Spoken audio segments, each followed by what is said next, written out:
홍성광의 독일 작가 사랑 이야기. 독재자 히틀러, 사랑도 스토커처럼. 극우 전체주의 나치즘의 화신 아돌프 히틀러는 그의 포악한 정치적 이미지만큼 여인과의 사랑에서도 복잡하고 비극을 연출했다. 그의 연애사는 인간관계에서도 권력, 통제 그리고 비극적 결말을 암시했다.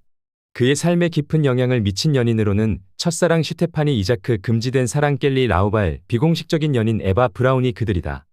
독재자 히틀러의 첫사랑 상대는 슈테파니 이자크라는 2살 위소녀였다.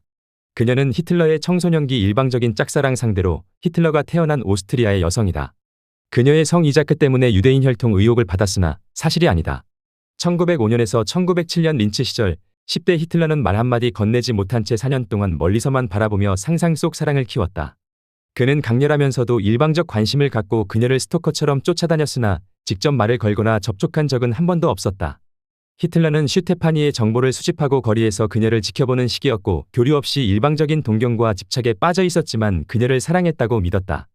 슈테파니에 대한 히틀러의 집착적인 태도는 그 사랑이 단순한 첫사랑의 열병이 아니라 비현실적인 망상과 통제 욕구의 초기 형태로 해석될 만한 것이었다. 슈테파니는 히틀러의 사랑을 전혀 알지 못했다고 한다. 당연히 다른 남자와 결혼하는 바람에 히틀러의 짝사랑도 종지부를 찍었다. 그녀는 1950년대가 되어서야 히틀러가 자살한 후 몇 년이 지나 이 사실을 알게 됐다. 그녀는 익명의 연애 편지를 받은 적이 있다고 확인했는데 그 편지의 발신자는 자신이 빈 미술 아카데미에서 공부하고 있거나 공부할 예정이라고 주장했다는 것이다. 하지만 그녀는 이 편지를 히틀러와 연결 지은 적이 없으며 나치가 권력을 잡은 이후에도 그 사실을 알아채지 못했다고 했다. 히틀러는 슈테파니가 어머니와 함께 매일 오후 오스트리아 린츠의 란트슈트라세를 산책한다는 것을 알고 친구 쿠비책과 함께 길목에서 그녀를 몰래 지켜보았다. 하지만 직접 말을 걸지 않자 친구가 용기를 내어 그녀에게 다가가 보라고 권유하기도 했다. 그럴 때마다 히틀러는 내일 하겠다며 미루거나 아직 적절한 직업이 없다는 이유로 거절했다.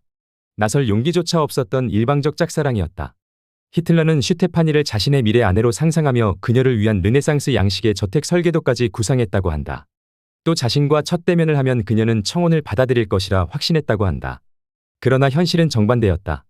그녀에게 한 번도 말을 걸지 않았고 그녀가 젊은 장교들과 어울리는 것을 보고 질투심과 분노를 느꼈다. 그녀를 유괴하거나 동반자살할 극단적 상상을 키우기도 했다.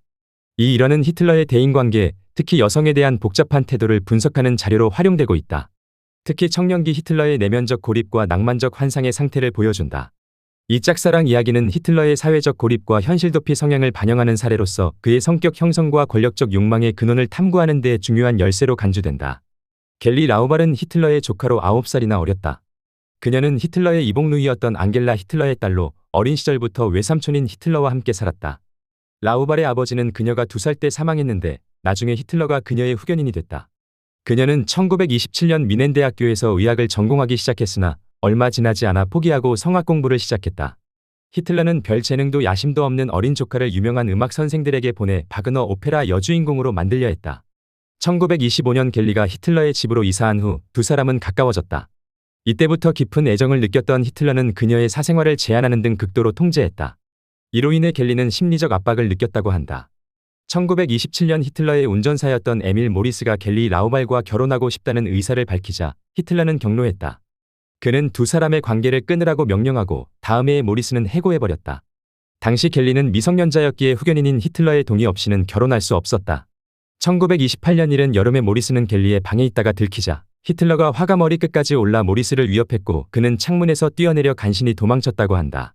1931년 9월 18일 23세의 켈리 라우발은 히틀러의 권총으로 자살하며 비극적 생을 마감했다.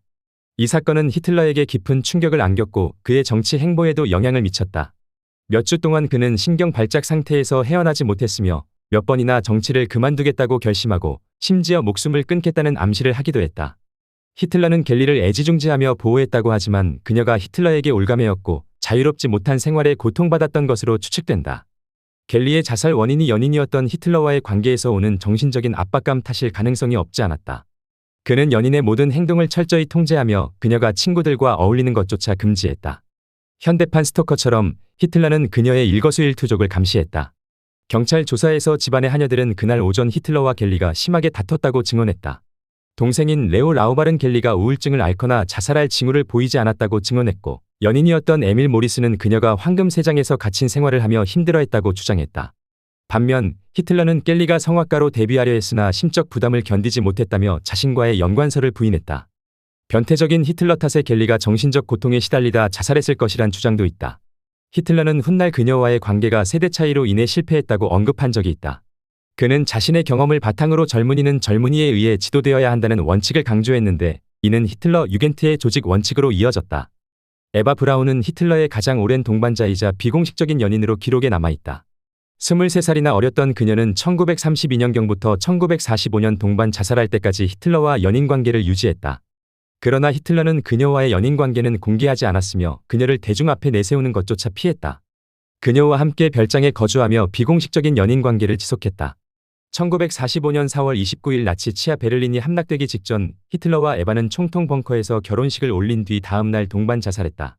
그는 파면이나 항복을 수치로 여겨 이를 피하기 위해 죽음을 택했다. 당시 베를린은 소련군의 공격을 받고 있었고 독일 국방군은 무조건 항복을 앞둔 상태였다. 에바 브라운은 수도원 상업학교를 졸업한 후 미넨의 사진관에서 근무하고 있었다. 1929년 17세의 나이에 그곳에서 23살 연상의 히틀러를 처음 만났다.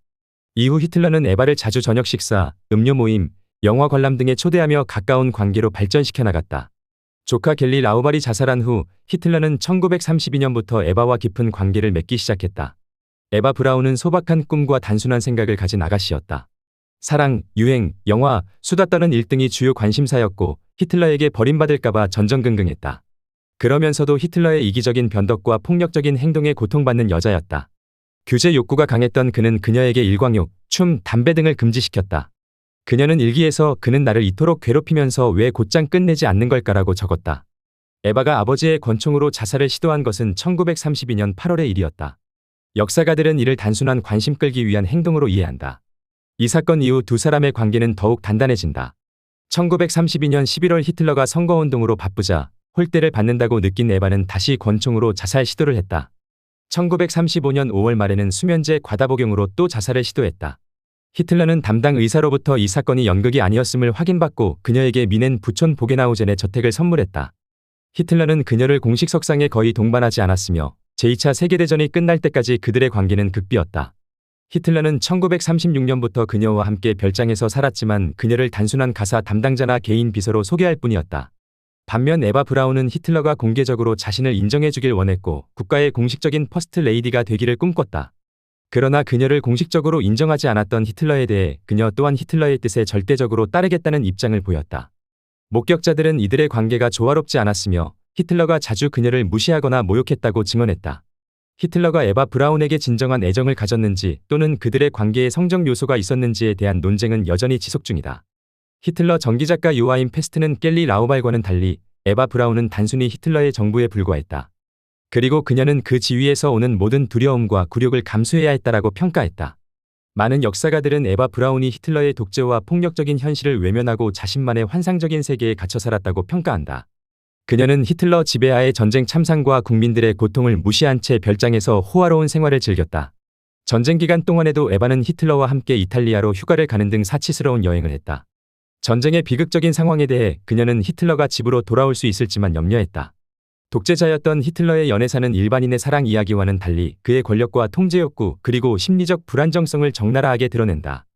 제3자의 시선으로 보면 그가 애정을 표현하는 방식은 기이하고 독단적이며 억압적이다. 겔리 라우발과의 관계는 특히 더했다. 권위적이고 독재적인 성격 탓에 9살이나 어린 조카이자 연인이었던 겔리가 겪었을 정신적 압박은 그 관계의 비극성을 더욱 부각시킨다. 또 에바 브라운과의 관계 역시 히틀러의 권력과 지배욕 등 감정의 복잡한 얽힘으로 이해할 수 있다. 대부분 독재자는 많은 문제와 의문점을 남기고 역사의 기록으로 사라진다.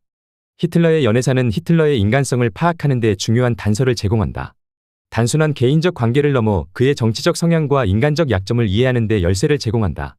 하지만 그의 인생에서 사랑보다 훨씬 더 많은 부분이 정치적 권력적 욕망과 관련이 있다. 이러한 관계들은 히틀러라는 인물을 더 깊이 이해할 수 있는 창이 되어준다. 우리의 독재자도 그의 정신세계를 이해하는 데 도움이 될 만한 흔적을 남겨놓을 것이다. 더 칼럼니스트